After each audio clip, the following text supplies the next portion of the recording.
علی محمد خان صاحب سینئر رہنما پاکستان تحریک انصاف اس وقت پروگرام میں شریک گفتگو ہیں۔ علی محمد خان صاحب، خضدار کا واقعہ ڈسکس ہو رہا تھا، بھارتی کردار اور جس طرح سے بھارتی صحافی اس واقعے کو ہائی لائٹ کر رہے تھے، اس میں نے پروگرام میں بات کی اور ممکنہ بھارتی رد عمل پہ بات کر رہا ہوں۔ براہ راست جارحیت کی جواب دیا، پوری قوم ساتھ اکٹھی کھڑی ہوئی، لیکن اب this is what exactly is happening. Khuzdar میں معصوم بچی ہیں جن کو شہید کیا گیا ہے، اور اس صورتحال میں پاکستان کے پاس کیا آپشنز ہیں، کیا کیا جانا چاہیے؟ بہت شکریہ۔ بسم اللہ الرحمن الرحیم۔ اللہم صلی وسلم مبارک علی سیدنا محمد رسول اللہ خاتم النبیین صلی اللہ علیہ وآلہ وصحبہ وسلم۔ یہ ہمارے بچوں پہ جو حملہ کیا ہے،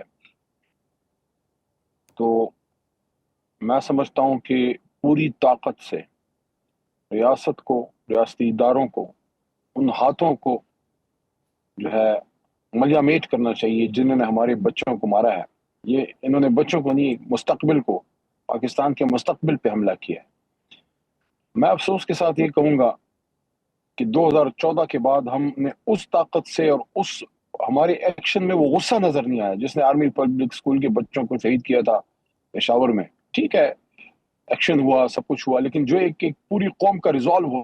علی محمد خان صاحب یہ کہہ رہے ہیں کہ پوری طاقت سے ان ہاتھوں کو، ان عناصر کو ان سے نمٹنا چاہیے جو ہمارا جو مستقبل ہے قوم کا، جو بچے ہیں چھوٹے جن کے اوپر حملے کیے جا رہے ہیں، دہشت گردی کی جا رہی ہے، ان کی سرگوبی کی جانی چاہیے۔ یہ coming from senior politician, senior member of P T I, کیونکہ اس صورتحال میں یہ بھی بڑا اہم ہے کہ بھارت ڈپلومیٹیکلی کیسے منور کرتا ہے، اور بھارت اس صورتحال کے بعد جب ہم نے اس کو جواب دیا تو ہمارے جو ویسٹرن فرنٹس ہیں، خیبر پختونخوا ہو، بلوچستان ہو، اور جو افغانستان کی صورتحال رہی، کر رہا ہوں کہ جن لوگوں نے یہ حرکت کی ہے انہوں نے ہمارے بیسیکلی ہمارے مستقبل پہ حملہ کیا ہے۔ بلا شبہ آپ کسی کے بچے کو مار دیں، اس کے بعد تو بات ہی ختم ہے نا۔ آپ نے ہمارے بچوں پہ حملہ کر دیا ہے، ان کو مار دیا، اور پہلی بار نہیں، دوسری بار آپ نے کیا ہے۔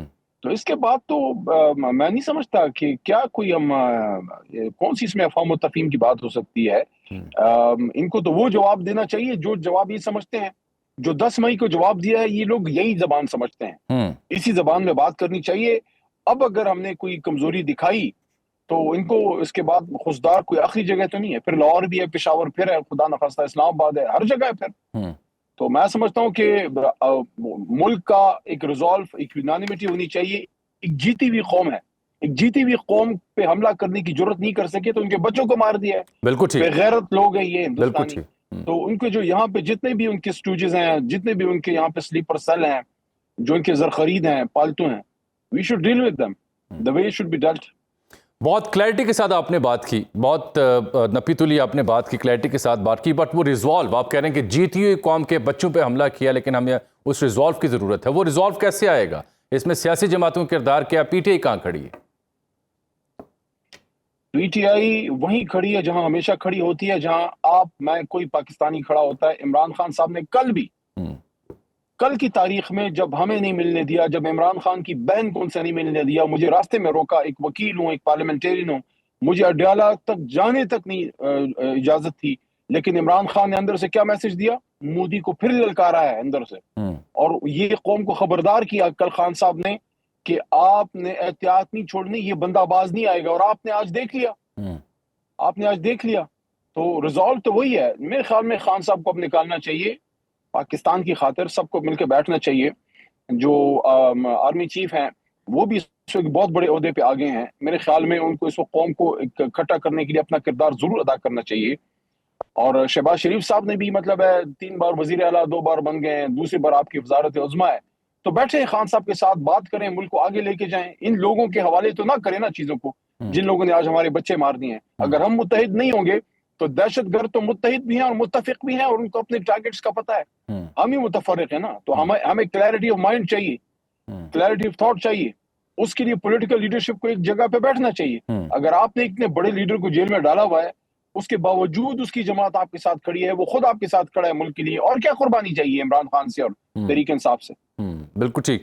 جب آپ کلیئرٹی آف مائنڈ کی بات کرتے ہیں تو اس میں تو کوئی شک نہیں کہ کیسے بھارتی عناصر اس میں ملوث ہیں، پورے پاکستان اس کی گواہیاں دے رہا ہے، ثبوت پاکستان کے موجود ہیں، لیکن اس کیس کو علی محمد خان صاحب انٹرنیشنلی بھی اسٹیبلش لازم ہوا چاہتا ہے، exactly the way India is trying to manoeuvre ڈپلومیٹیکلی۔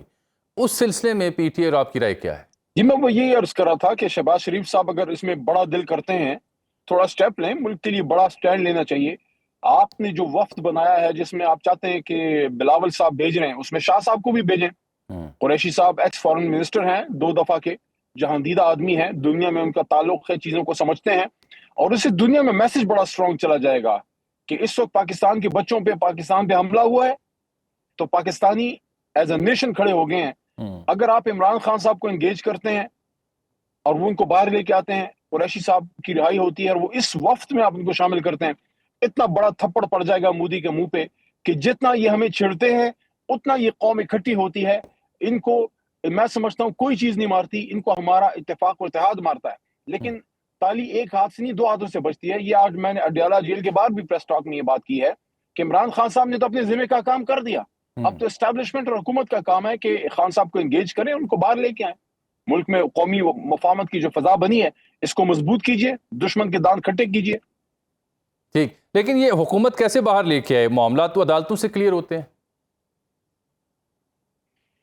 دیکھیں جامی صاحب، پولیٹیکل کیسز ہیں، میں تو ایز اے وکیل ان چیزوں کو تھوڑا بہت، ظاہر ہے آپ بھی سمجھتے ہوں گے، مجھے بھی تھوڑی بہت اس کی سمجھ ہے کہ کیسز اگر لیگل ہوں تو وہ ایک اور چیز ہے. زیادہ تر کیسز میچور ہو گئے ہیں، اس میں خان صاحب کی بریت بھی ہو گئی ہے، کچھ میں ان کو پولیٹیکلی گھیرا ہوا ہے، جینوئن کیس کوئی نہیں ہے. ظاہر ہے ملکوں میں ایسا ہوتا ہے، آپ بڑے لیڈرز کو جب گھیرتے ہیں تو پولیٹیکل کیسز میں گھیر لیتے ہیں. ماضی میں بھی ایسے ہوا، بھٹو صاحب کے ساتھ ہوا، بے نظیر صاحبہ کے ساتھ ہوا.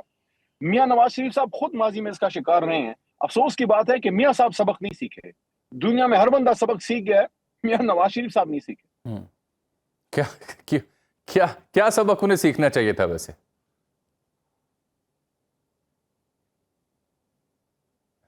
دلچسپ پہلو پہ جب جی میں عرض کر رہا تھا کیا سبق آپ انہیں سکھانا چاہ رہے تھے یا انہیں کیا سبق سیکھنا چاہیے تھا؟